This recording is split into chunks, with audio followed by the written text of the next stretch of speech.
I need the money, no? What? If I'm not gonna charge for the place? It's your house. Yeah. No, you're not gonna charge him.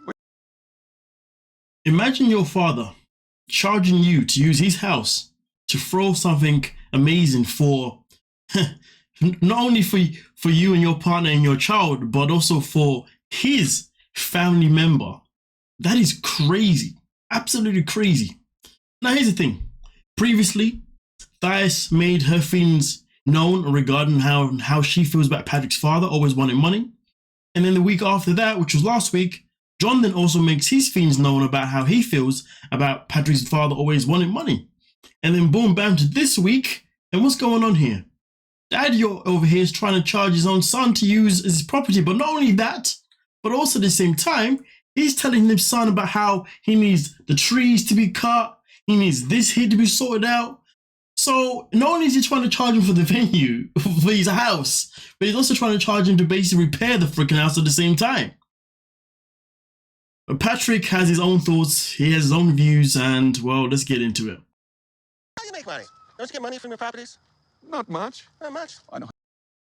I don't know how he says he doesn't get much money from his own properties. It's a complete madness. And John does go on to say that, listen, you clearly get money, but you clearly put that money elsewhere, somewhere else.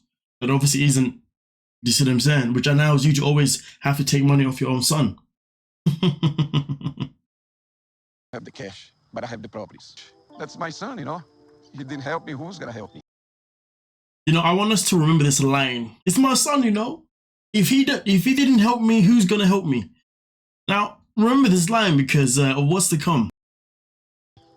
We are married and it's my money too. It's not just you, about you. Listen, I understand that now they are now married. The financial responsibility that does come between Thais and Patrick, even though the money does come from only Patrick. Of course, you know, now they're married, the money that he spends obviously has to be money that is balanced out. That's going to make sure that Thais is fed, the clothes that she wants is bought, and whatever else she wants, you see what I'm saying? But also on top of that, to also make sure that their daughter is also well looked after as well. So I do understand her point of view of saying that, listen, but we're married now. So obviously I should have a say in terms of how we're going to use the money that you earn. You see what I'm saying? Yeah, obviously people can have different views on how that one should kind of function. You know what I mean? But Patrick obviously has no issues with, you know, being the only person working, the only person providing and whatnot. And because of that, I guess we have to take it for what it is. But with that being said, this is why I would say Thais pretty much probably has a right to say what she says in terms of saying, yeah, but this money is actually our money now. Because Patrick chose to be in this position. And therefore, you can't defend that, you see what I'm saying? So really and truly, should her say matter? I guess so. I mean, look at it this way. The moment that you are in a relationship with somebody, you are now a team. The moment that you become married, that is you satisfying that, yes, we are 100% a team and we're always going to work on things together. And let's be real, when it comes to the word team does not exist without teamwork. You see what I'm saying? And for teamwork to work, you need something called communication. You see what I'm saying? So really and truly, should Patrick be out here agreeing to just help his father out or help anyone out without actually at least consoling his wife? Well, you let me know on that one, but we continue. Yeah, I just don't know why you expect so much from him when you weren't even there for him. Yes, that is the line. That is the line there that I wanted to speak about. So John makes it abundantly clear that you expect so much from Patrick financially. But yeah, if we go back a step over here somewhere, you know what I'm saying, okay? He's out here talking about how that's my son, you know? If he didn't help me, who's going to help me? Well, if he's a son, then let's go back to exactly what John says here again. Yeah, I just don't know why you expect so much from him when you weren't even there for him. Should a parent expect anything from a child that they did not actually raise, or a child at least they wasn't there enough for? Should they expect that? I mean, listen, we can even bring the same question to a parent that is always been active, you know? Just because you've been active in your child's life, does that mean that your child is put in a position where they must give you money, or you should expect them to help you out here and there? Now, this one can be subjective depending obviously depending on your own perspective. But I will say this. None of us were chosen to be born. So when our parents chose to give birth, well, when our mothers, shall I say, chose to, well, forget that. When our fathers decided to make our mothers pregnant, and then our mothers decided to give birth to us, really and truly, there was a choice that was made between the mother and the father, or the mother, depending on, of course, the situation, right? So with that being said, should the child then become financially responsible for their parents in the future, despite the fact that the child didn't choose to actually come into this life? I'm just going to throw that one out there, you know what I mean? Because that one, it's a very good, fair point, because I'll tell you this now, there are many, many parents in this world who expect their kids to do certain things for them when they get older. And I sit here, they expect it in ways as if like, well, you're my child, so you should do this. There's a bigger difference with having a child and then expecting a child to fund you in the future for X, Y, Z, compared to when your child gets older, you start to charge them to pay rent because they're still living at home. That is different, because you are literally warming them up for the real world. Completely different. There is a learning experience from it. There is still a parenting experience from it. But in other aspects, it's a bit different. But again, no, let me know. But nonetheless, though, let's continue. You know? Oh, John, don't say that. It's true. And then the dad has the audacity to say, John, don't say that. John's like, listen, it's true. And it is true, isn't it? I mean, listen, we will never know why Patrick feels the need to always have to pay his father, or always have to, help his father financially. We don't know why he has this burden on his own shoulder, why he feels to do it. I mean, listen, I can make a few guesses. One of the guesses that I would make is maybe he's still trying to get that appreciation from his father that he's always wanted. Maybe he just feels like helping his father out will make his father love him more, maybe to make his father never leave him again, maybe to make his father always be there for him, because maybe he's desperate for a father figure and he just doesn't want to lose that. So therefore he's willing to lose out on his own pocket just to make sure his dad stays in the picture and dad doesn't run away, which would be a very, very sad thing, because in reality you're keeping it around based on your pocket rather than him staying around because he loves you. And really and truly, when you become a parent, you're a parent because you're supposed to love your kids unconditionally by default. You see what I'm saying? Not then use your kid. So I don't know what the reasons are behind him. That's one reason I'm going to throw out there. You let me know what reasons you may think of why Patrick still feels this need to look after his father financially, or to always give him money when he wants it, when the guy wasn't even there to even be a father in the first place. I mean, it seems to me as if he spent most of the time just being a sperm donor rather than being an actual father figure for Patrick. But nonetheless, though, we continue. All this just seems shady to me. And the lies and the contradictions. He's been a scammer all this time.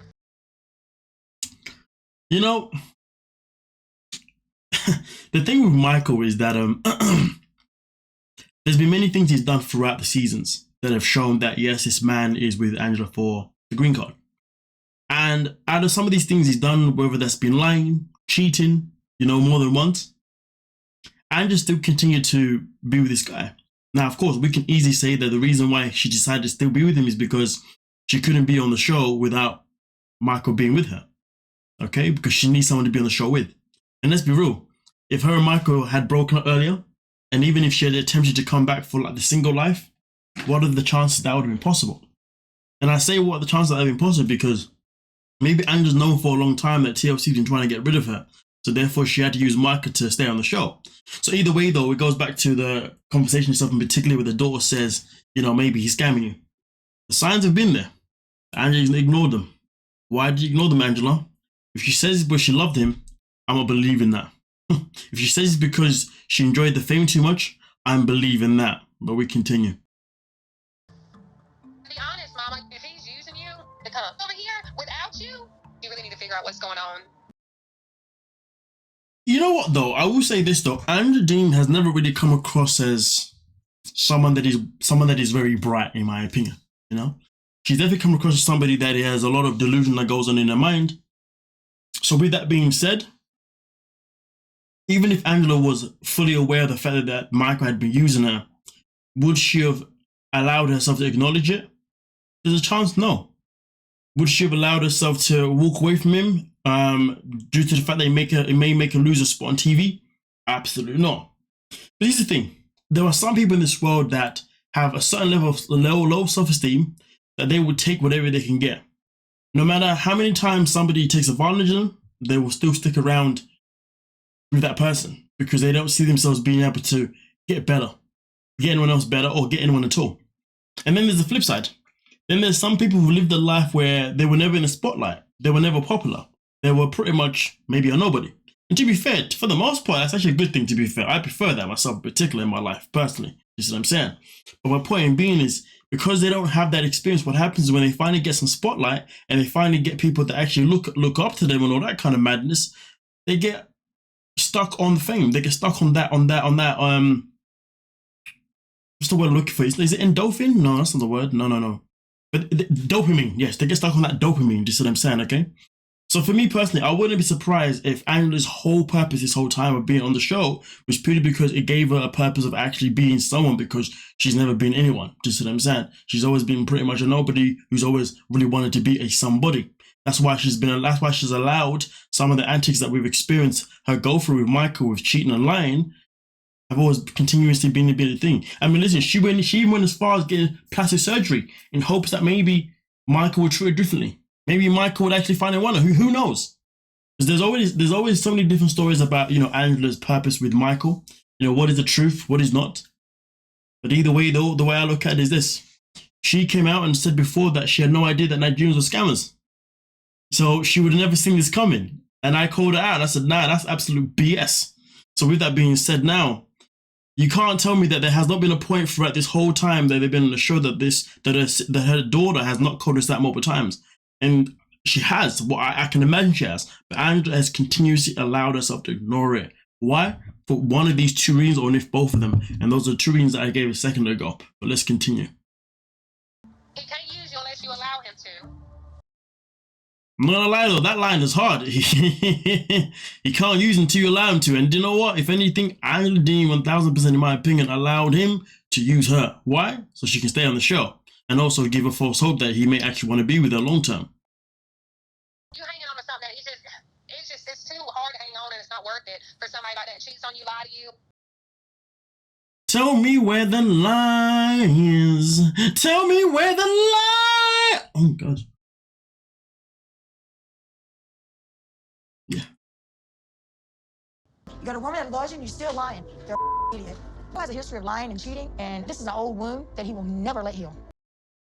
I mean, listen, she can talk about how it's an old wound that he will never let heal, all this kind of stuff. She can talk about him cheating, lying, all that kind of stuff. But here's the thing though. But you still stuck around. The fact that you chose to still stick around. Now what? You are in this position because of yourself. You couldn't tell me otherwise. But it's okay though, because Angela would rather continuously keep crying and complain about how Michael's done her dirty, when in reality the whole time, she should be looking at herself and thinking, why didn't I walk away? The signs were there, but I ignored them. Because I wanted the fame. And maybe she also hoped that he was gonna actually want her in the end. Because really and truly, if you ask me, all this work that she got done to herself, I do generally believe that she got it done purely because she thought if she can look better, then maybe he's actually going to want to take it seriously. Because here's the thing, it is known that now I'm not too sure about the timeline of when she decided to have all of her surgeries and whatnot, compared to the first time Michael was called out for, I believe, receiving oral for a woman or something like that. But I would say this though, there was a thing known that for some women in this world, if a man cheats on them, they would like to know who he was doing the madness with. And why? It's because sometimes women, they want to compare themselves to that woman to see what was so good about her, what was so better about her, And therefore someone would then try and become that woman in hopes that they'll become enough for the man. So I wouldn't really be surprised if a part of her of getting all these surgeries and whatnot, botched or not, was for her to feel like, oh, maybe I can be as good enough as so-and-so. You never know. But either way though, these things are still things that do happen. But let's continue. Every time Sophie and I argue seems to always end with her being ready to call it quits. No one should ever be in a relationship with somebody who's always looking to call it quits each time there's been a disagreement. It doesn't matter why they're saying it. Because, sometimes people can say, I wasn't being serious. I didn't mean it. But that doesn't matter. Because if somebody's always going to be happy to use the card of, well, I might as well go elsewhere, or you might as well go elsewhere, or whatever, it shows you how less committed that person is in the relationship. Especially in this situation here where Sophie's the one that's always running away, but yet she's the one always asking the question. She's the one who's always drilling him about this and that, always questioning him. But yet it's easy for her to always be like, well, because things got tough, I'm now going to go spend time with my friend and basically move out. Because things get hard, oh, you know what, maybe we're not going to work anymore. This is what I'm saying. Somebody who's doing that is somebody that you shouldn't be with. This is what I'm saying, because what happens is that in this situation here, if you're the person who's putting in your all and that person's still been reserved for whatever reasons, well, you might as well bounce, because if you know what I'm saying, because you're just wasting your time in that situation. But nonetheless, though, we continue. She's not as invested as you are in this whole thing if she can't even stay home consistently. Like, she's stepping out? Like, you think she's getting that elsewhere? It's really feeling like a green card play right now, bro. I mean, listen, this is another thing, isn't it? If she's always leaving and she's not showing any consistency of trying to make the relationship work, then what are you doing? Should you still be in that relationship trying to make it work? Should you still be putting in your consistency? Or should you be like, you know what? I've tried, but no matter what I do, you're still going to be this way. So therefore, maybe it's best I just bounce. I mean, maybe you can find somebody else that's going to put you in a position that maybe you won't have to be the way you are. Because clearly who I am isn't enough for you. You see what I'm saying? So that's something that Rob obviously really should have looked at and analyzed in the situation, including Like, she's stepping out? Like, you think she's getting that elsewhere? Including the fact that maybe it may make you think, oh, is she getting elsewhere? But here's the thing though, the only reason why you may think, or it may be a question of, is she out doing the madness elsewhere, is if of course your sexual chemistry is now going downhill. And this is why they're having this conversation. But the fact that Sophie has a tendency to run away and spend time with her friends for months upon ends without seeing him. And then also on top of that, when she does see him, the intimate lifestyle is non-existent. So when that is happening and that is the pattern, of course, a part of you is going to think, well, each time you disappear, you must be disappearing and having your fun find elsewhere. But Rob, for some reason, is refusing to believe that this could be a possibility. You can call it maybe he's just too confident in himself, or he's just a complete delusional fool. I mean, listen, all I will say is this. I don't know if Sophie is getting elsewhere. A part of me says that she's probably not, but at the same time, it's not something that I would then rule out. This is what I'm saying. Because at the end of the day, even if she isn't right now, it doesn't mean it's not going to happen at some point. Because if she's always running away and going to her friend's house and then potentially going out with her friends as well, there's going to be a guy that she's bound to finally bump into in these events or whatever she goes to, that she's going to think, damn, let's do it. Just what I'm saying. So yeah, but nonetheless, let's continue. It's really feeling like a green card play right now, bro. Really feeling like a green card play right now, bro. Stringing you along this whole way just to make sure she gets that. So the reason why the friend feels like this may be a green card play and also string along until she gets that is because here's the thing. If Rob was to ask for divorce now before the green cards come, I believe that there's a chance that that means that her green card application could then be denied. Okay, because she's no longer in a relationship with the husband. But to be honest with you, even if Rob was to report that, hey, they're still married, but she's bed at home, she's always out, that would probably also add to the information, to see what I'm saying. So to be fair, the friend's got a point. Is Sophie running out because she's done the relationship, but coming back every now and then just to make sure that he doesn't divorce her? That is a possibility. And let's not forget though, from the very beginning of the season, not this season, but the season before when we first met these two, it was Sophie's idea for them to get married. It was Sophie's idea for her to come over to the States and get married and all that kind of stuff. So it's not like it's something that has not crossed her mind.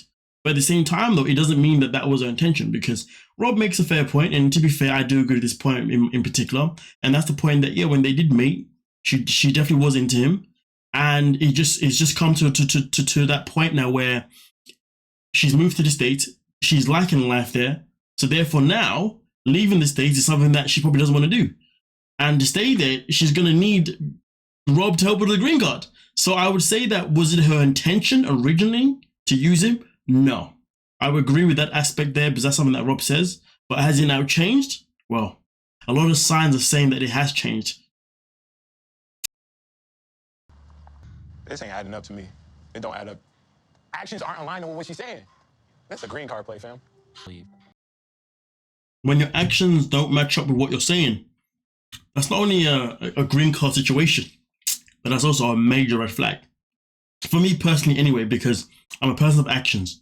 You can tell me 1,000 things, 1,000,000 things. I could care less what you tell me, to be honest with you. I care about how you're going to follow up to what you're saying. If you don't have the ability to follow up to what you're saying, then whatever you told me, I don't care. If she really wanted a green card, she'd found some rich sucker. I'm like, why would you choose a guy who doesn't have a bathroom in his apartment? Well, here's the thing, Rob. This is where you're a bit dumb on this one. It would be easier for her to convince someone, or easier for her to manipulate someone who has a bathroom outside, shall I say, because that person is in a position where they are more likely to have a lower self-esteem. So therefore they are easier to approach and to be with, because that person isn't going to think twice about it. Because you see, for them, they're just thinking maybe this is my lucky break, or maybe I just got lucky, da da da da da. But if you're dealing with someone who's rich now, that means this person is somebody that's probably going to be knowledgeable and somebody that has options as well. This is what I'm saying. And this is somebody that would do their best to vet the situation to know that you're legit and you're not using them most of the time. This is what I'm saying. That's why they're rich people, right? This is what I'm saying. So really and truly, if you're going to target someone to use, it's going to be easier to target someone that has less rather than somebody that has more. It's just the grand scheme of it. And now I'm not saying that somebody who has more is going to be intelligent enough to da-da-da-da-da. They could just be as clumsy and also have just as much low self-esteem, blah, blah, blah, as the other person. I'm not saying it's not a possibility, but really and truly, if I'm going to take my chances of using someone to get to the States now, I'm more likely going to want to use someone that has less to offer rather than someone that has more to offer. You know what I mean? Because the one that has less to offer now, generally speaking, that person may have a low self-esteem that's just so low, it's like, ugh. This is why, like, for example, if you watch TV shows like Love During Lockup, Love After Lockup, or Life After Lockup, you will recognize that some of the cons, well, not even the people that are in prison, the people that try and date someone in prison, those people are trying to date someone in prison because they have low self-esteem of themselves. You see what I'm saying? But the ones in prison now, they're trying to date someone that either one, they can use for XYZ for when they get out. You know what I'm saying? Okay. Or they can be dating someone because they generally feel like when they get out, maybe their options will be limited. You see what I'm saying? Okay. So let's not forget about it, but let's continue. If I leave, Rob, I don't want to, I have to, I don't know if I can stay here, if I can go home, and I feel like I'm, I have you, I have my friends here. I know. And then Sophie goes over and says this. I have a life here, so But your one scare is just going back home. That's not a reason to stick with Rob. The friend is not lying, though. The friend is not lying. But Sophie goes on to say that, hey, there's more reasons to why she wants to stick around Rob. And one of the other reasons is because she's still attached to who he used to be, which is absolute nonsense. No one should be with someone because you're attached to who someone used to be. You know what I mean? If the person has changed, then you either change with them or you leave them because you don't like the change.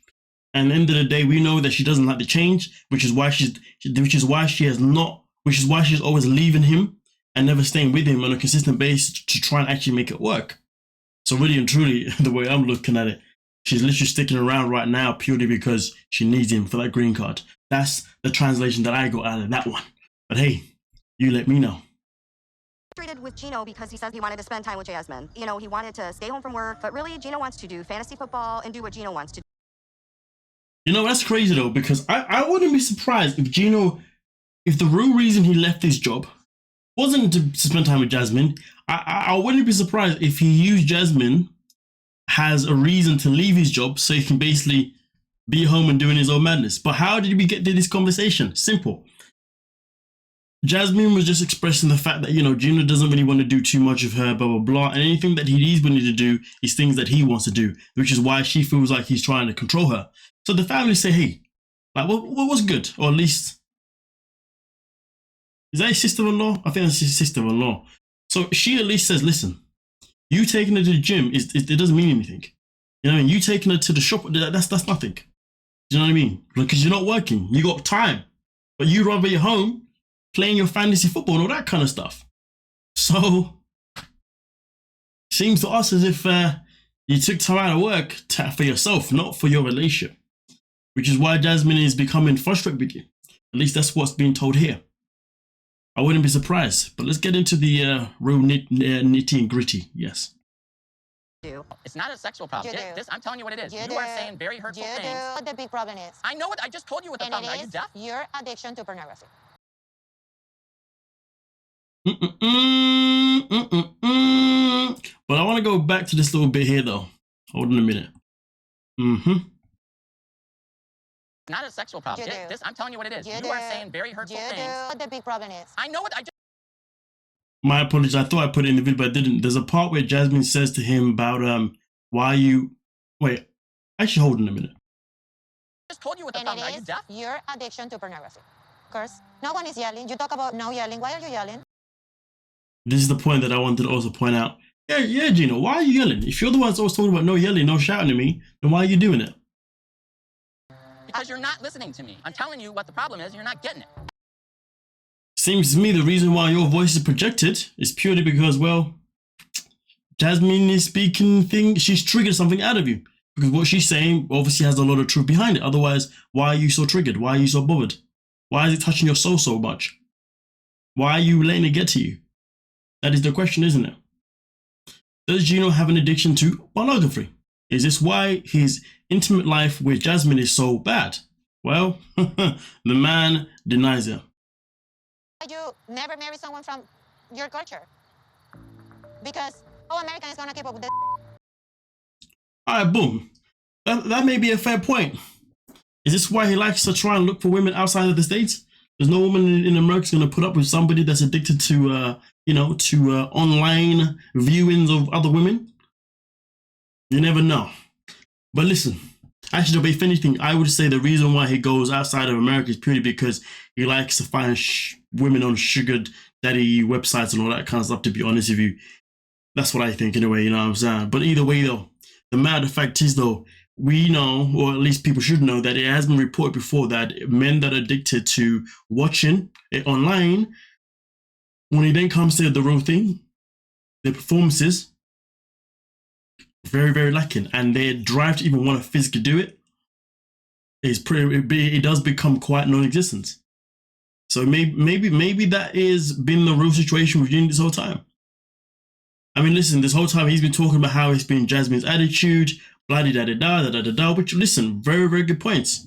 But maybe this was the real point this whole time.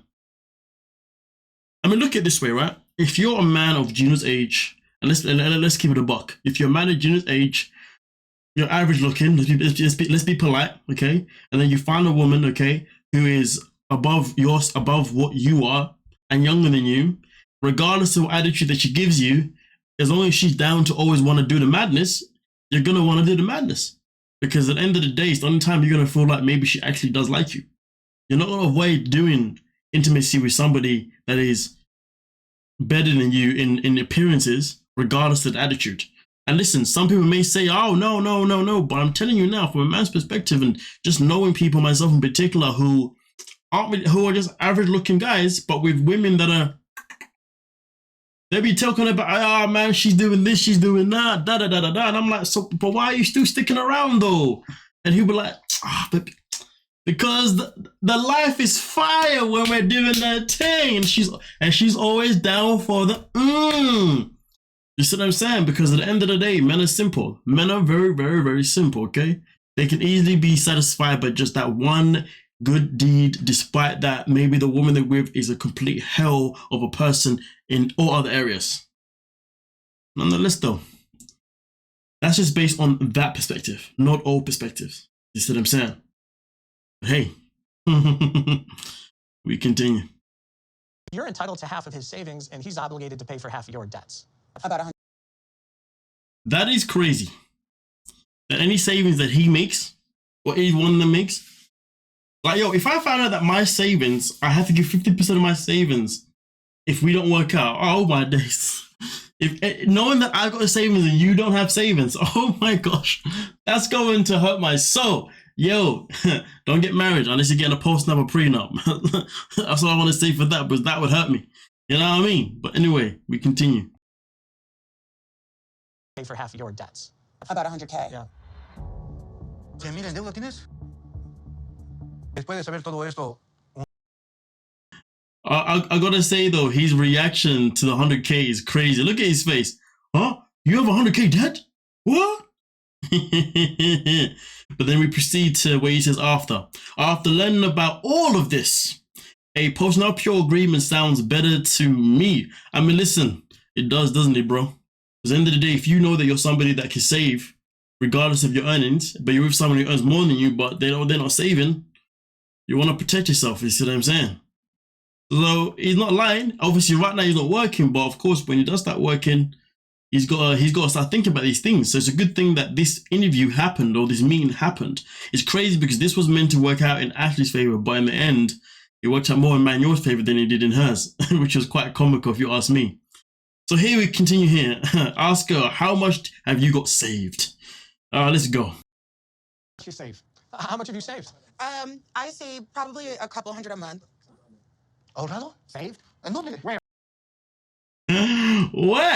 Where? Yo, you know when like he woke up, you know, at first he was just listening. Yeah, I'm here. Don't really want to be here. What, 100K? Oh, you got savings? Where? The way he starts to basically just knock her out like at this point. If you ask me personally, he destroyed Ashley in this whole scene. Absolutely destroyed her. Made her look like a complete clown. But she is a clown, if you ask me. Venir acá donde el abogado estaba molesto, pero al enterarme sobre la deuda de Ashley, realmente estoy en shock. Imagine that. Coming into it annoyed, leaving it shocked. Because you had no idea. And the crazy thing about it is that in his mind, he's thinking, this whole idea you've been coming on to me about keeping secrets and not being completely, you know, upfront with everything. Meanwhile, you've had a whole 100K debt behind you. Now, listen, I get it. Student loans. Student loans can be a BICTH. A lot of people have them. A lot of people that go to school for further education have them. And I get it. It is just a normal way of society, sadly so, right? And it may not be for him. I get it. But either way, though, before you marry someone, you want to know what debt they have. I don't care where the debts come from. You got to tell me. Listen, I had a friend before. She was married to a guy. When they got married, literally, I think the day after, he said, hey, babe, just so you know, I'm actually in debt of 8K. She was pissed, but she was like, listen, we're a team, so let's pay off together and let's get it out of the way. Let's get it out of the way. But either way, though, the principle was he should have told her this prior to them get married. You see what I'm saying? Because it's not fair if you have to be in a position where you're now paying off someone else's debt. But if you have a conversation about it at the very beginning or at some point, then it's different. Then you can talk about how you can help each other if you want to do that. But if it's a case where you're being blindsided, you're mad. Estoy con Ashley por dinero, pero cuando nos casamos, ella se dio en ayudar a mi familia. It's kind of sad though, isn't it? Because if we look at how this develops itself in particular, I didn't marry Ashley for money, but when we got married, she agreed to help my family while I couldn't work, respectfully. And it's crazy because Ashley has been behaving this whole time as if this agreement never existed. But then we continue, okay? I don't see how we can continue sending money home. I don't blame him because right now he's thinking about the 100K.